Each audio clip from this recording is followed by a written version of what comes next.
Stop doing boring content if you want to achieve a desired result. Let's be real.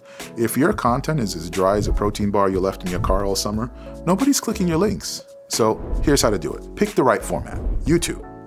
Tutorials, reviews, and best of lists work. Blogs.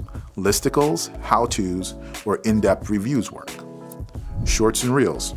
You do quick demos and viral hooks. So this hack will save you hours in your niche. Use viral hooks. I tried every blank, so you don't have to.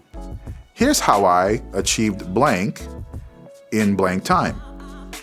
Stop scrolling if you want to blank.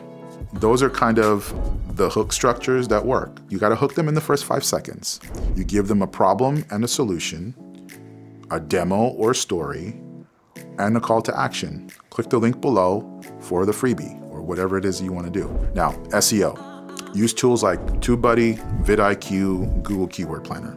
Use those and they'll help you find the right keywords for your content, especially if you're posting to YouTube and all these other places. You want to make sure you have the right keywords there, right? Authenticity. Only promote what you'd use and disclose your links. Like, they have to know that you're getting an affiliate commission, and put your links out there too.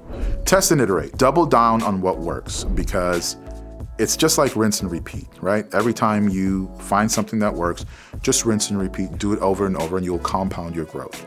Now, focus on offers that pay per lead, like sweepstakes, free trials, or app installs. These convert like crazy with short form content and micro influencers. Stat. Micro influencers, 1 to 10,000 followers, have the highest engagement rates and are crushing it with CPA offers. Small influencers, they're more believable. People like them better, and they're more likely to get the views and people to respond to their offers. So just keep that. When people are starting, they're more real, right? And that's kind of, as they get used to the fame and the fortune and that type of thing, they kind of, sometimes their approach changes. And that's why these micro influencers are always what people are looking for, because they have fresher ideas and they're